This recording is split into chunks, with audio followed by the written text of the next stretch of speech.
Welcome to the After Sass. This is my Critical Sass after show where I put my money where my mouth is, meaning not spending any money and trying to replicate some of the makeup items that I talked about in Critical Sass in order to try to help myself scratch the itch of potentially buying the item. The first couple steps of my makeup, I didn't have anything to compare to, so I'm just gonna do them. But I did want to talk a little bit at the top of the video about how I'm excited to feel excited about makeup again. I feel like for most of this year, makeup releases for me have felt just not good, like pretty bad, like pretty hollow, pretty like unthought out, uninspired, with the exception of like the skin tint from Lisa Eldridge. But like, I just feel like I'm very excited about makeup. And that also probably has something to do with that. I think that like fall is my favorite season, and not that I really changed the way I do my makeup. In fact, I really like the way my makeup has looked this summer. I don't know. I think these are like a lot of the times when the colors that I'm interested in releasing come out. So like I've just been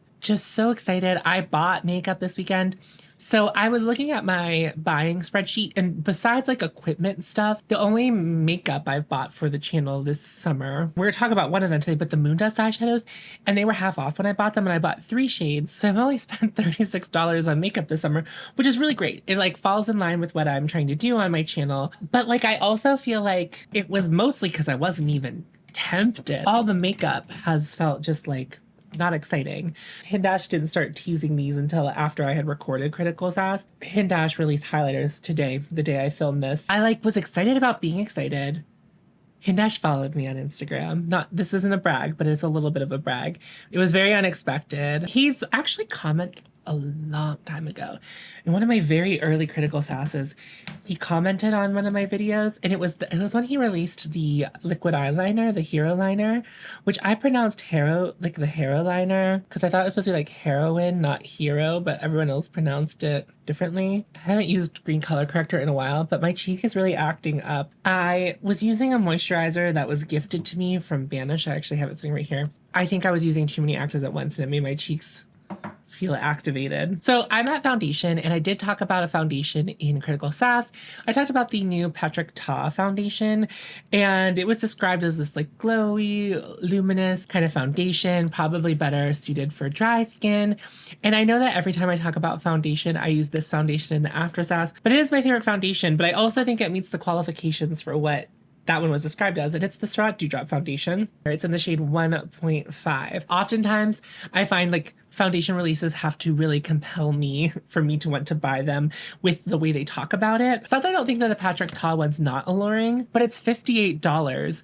And I think that's pretty expensive. Like, for a lot of things, even at like Sephora, that's pretty expensive. Like, I know that the Dewdrop is more expensive. You don't even get a full ounce when you buy the Dewdrop foundation, but it's my favorite foundation, so I'm willing to pay that.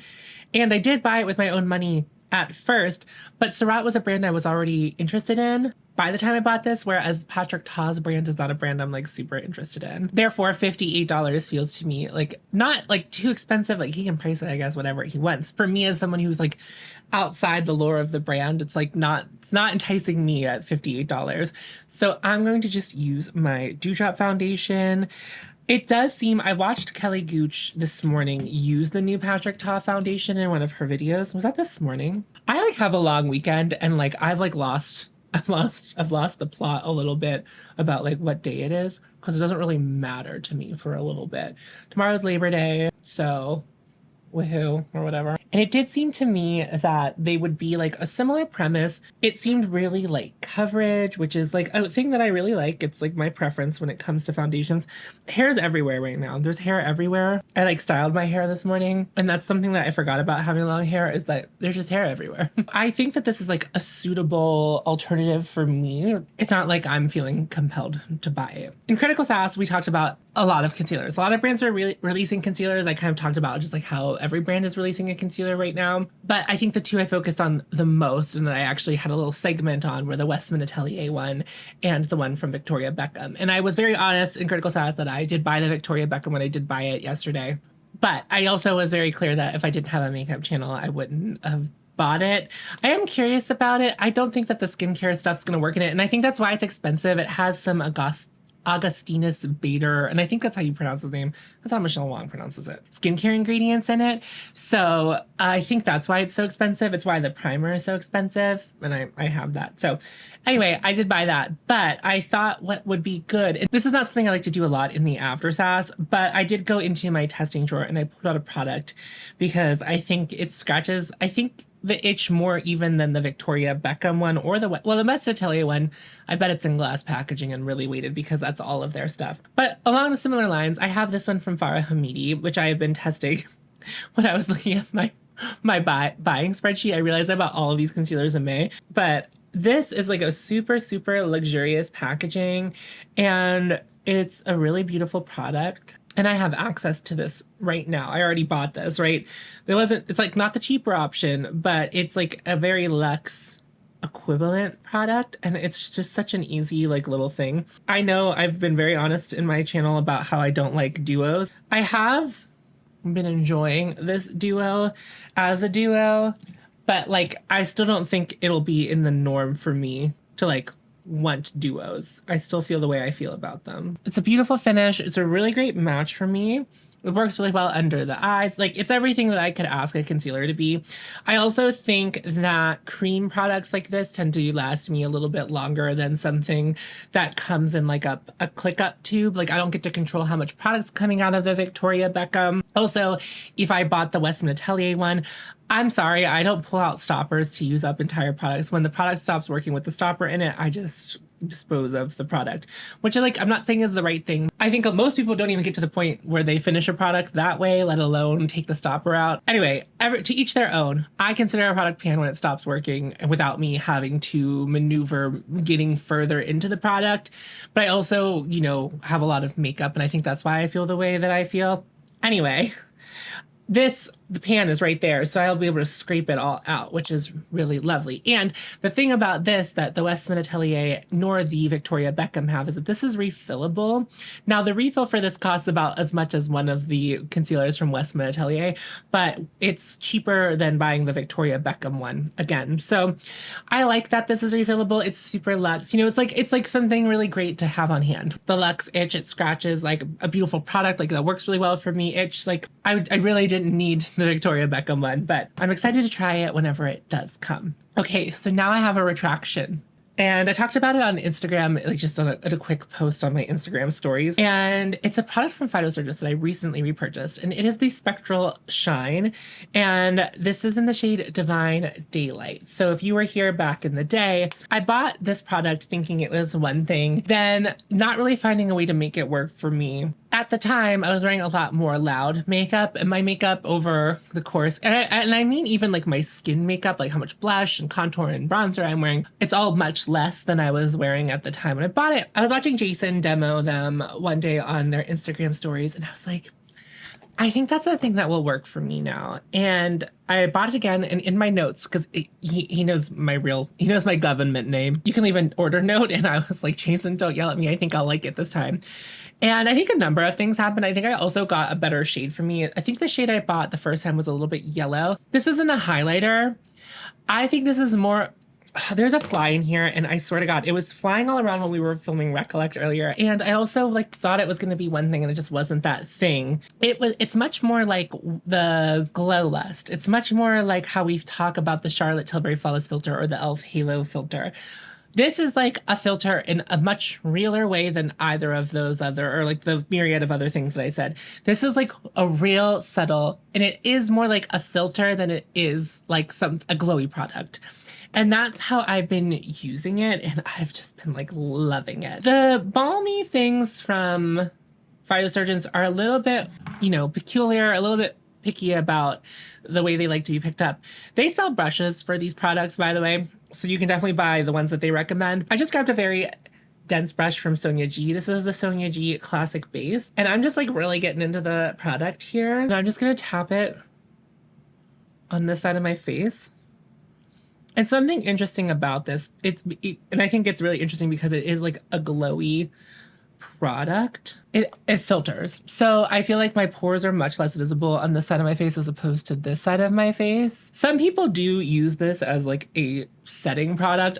My skin's too oily for that. What I have been enjoying is just priming my cheek after foundation with it to give it it makes everything just look so much better on top of it, especially if I'm using all creams. I mean, it works underneath powders too, but just like pressing this into the skin, and I love the blur and I love a glow. So I don't know how this didn't register for me before, but like I said, I bought it thinking it was going to be a highlight. I don't know that I would even really call it a highlight or like define it as a highlight because that's not what you're getting out of it. I think if you were interested in this product, thinking of it as the much more muted, toned down version of the Hollywood Flawless filter from Charlotte Tilbury. It's like an essence of a glow. It just makes your skin look so good. It looks like a filter. But I don't put it all over my face. I do just keep it on the cheeks. I've done it on the center of my forehead too. Like your makeup looks good, right? But then it also gives it like a je ne sais quoi. Like I think my makeup has started looking better now that I've started using it. So it's kind of one of those things like where like I will just continue to use it. Like it will always be a step in my makeup collection. I don't know. I really like this now. And someone was like, oh, I like whenever you're proven wrong. I don't think I was wrong 2 years ago. I think it wasn't a product for me at the time. And now tides have turned, things have changed, and it is a product for me now.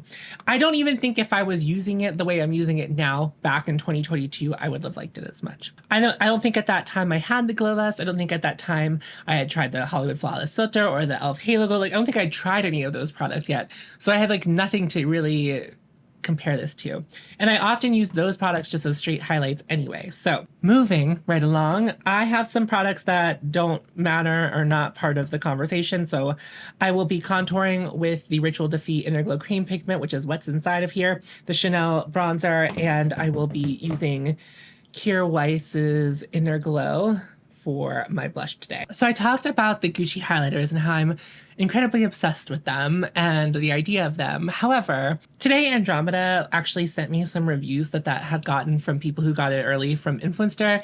And it looks like a lot of them are coming broken and the product is shrinking. And I actually think I kind of know what happened because a lot of baked products come with like a very textured bottom for the product. So this is a baked product, and then you see how it comes on top of those like little divots. And I think whenever a product is baked, what those allow it to do, it bakes around those and then it keeps the product intact and it makes it harder to break whenever it's in it. But I think whenever a product is baked into a pan that has a completely flat bottom, what happens is like anything can happen. I think temperature can change it. When it bounces around, it's just a lot more fragile. So I think that's like actually what the issue is when it comes to the Gucci highlighters. But also I said that Hindash released highlighters and I did buy 2 of the shades from Hindash. I might still buy one of the Gucci highlighters out of curiosity, but I was actually going to buy more Gucci highlighters to directly compare them to the Hindash ones. But if they're like busted or like prone to doing weird stuff, I don't know that that's something that I really want to buy. And so I might just forgo it and just try the Hindash ones out. Guess what? I'm scraping hair out of product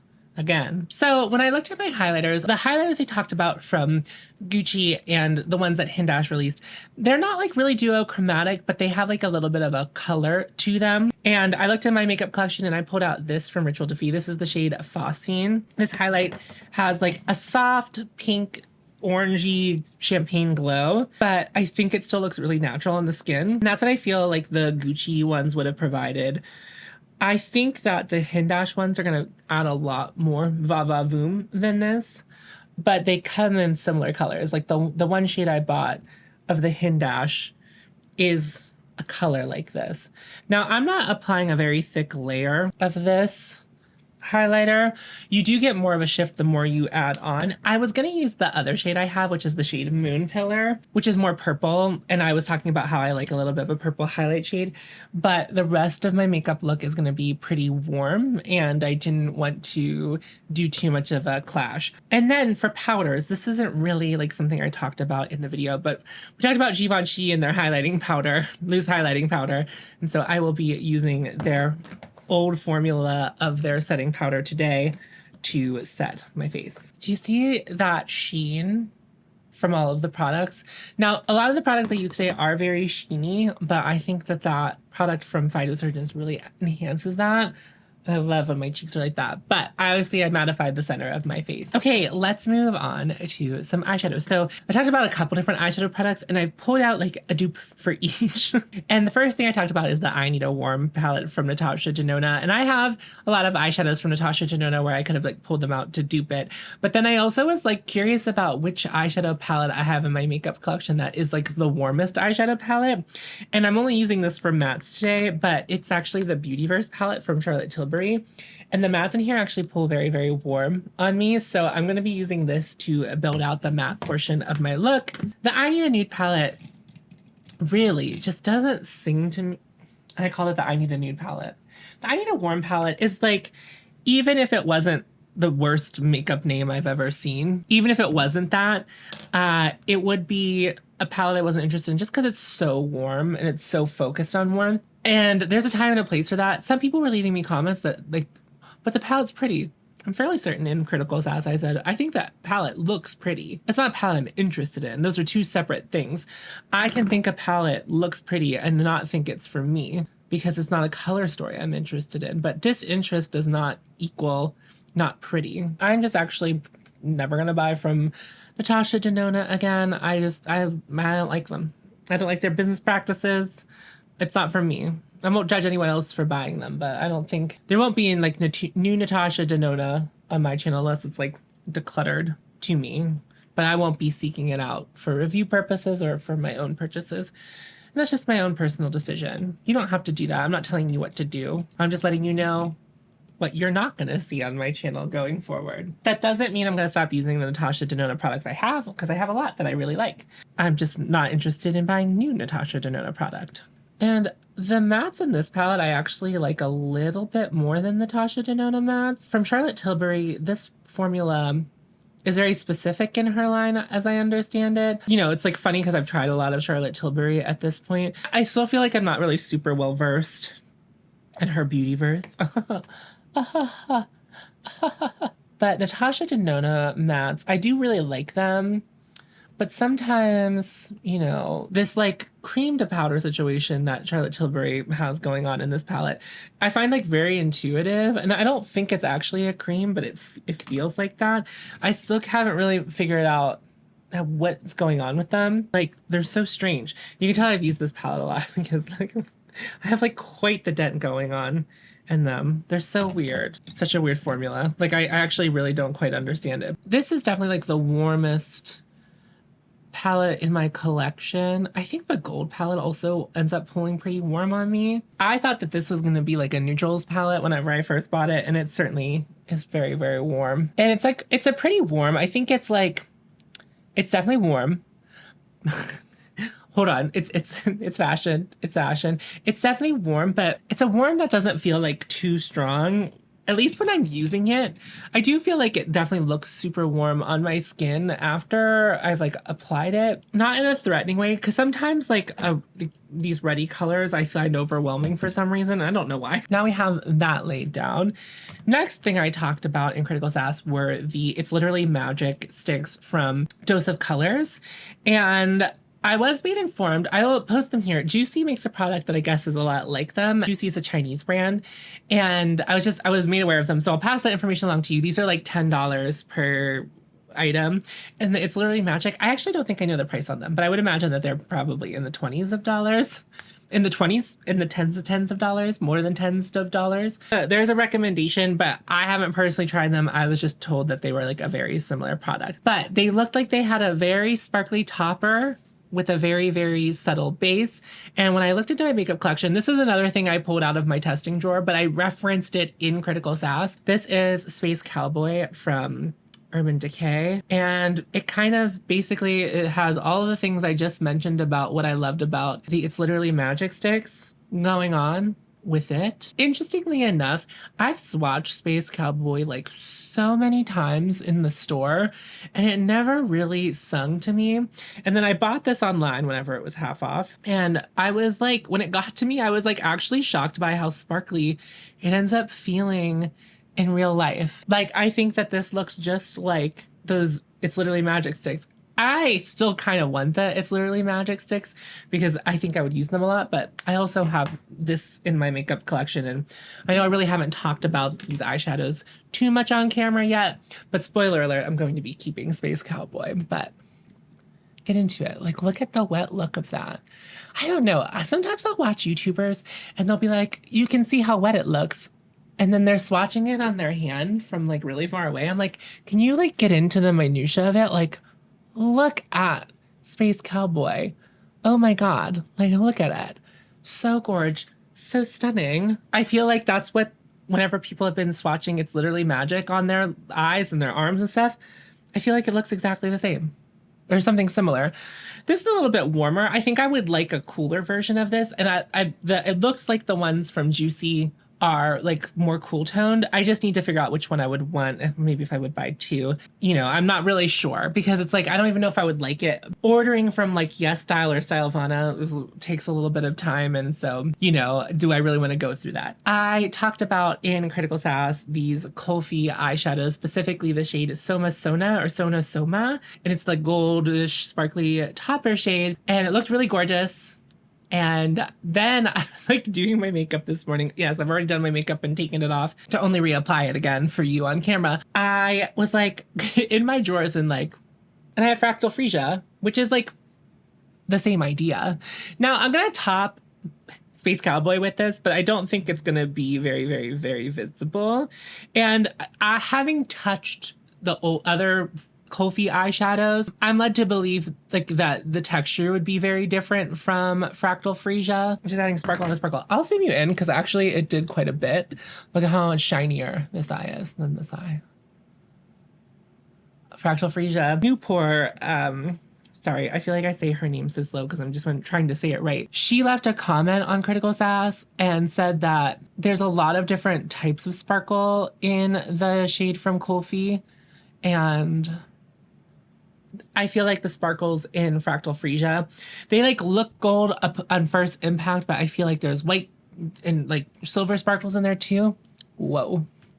What a combo. Whoa. Okay, I'm gonna have to wear this combo. Well, I'm wearing it now, but I'm gonna have to wear it again at a time where I'll be wearing makeup where other people will be seeing me.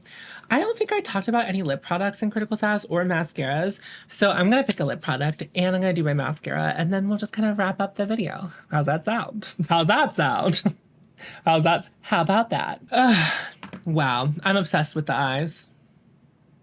That's so much sparkle. Look at that. Oh my goodness. Anyway, I do feel really satisfied. I still feel curious about the Dose of Colors product. I still feel curious about the Juicy product that seems to be just like the Dose of Colors product. And like, obviously there were a couple things that I did buy after its Critical Sass. But like I said, for me, I think like not really buying much makeup over the summer and being excited about makeup and buying a couple of things within reason, also within reason being a beauty channel.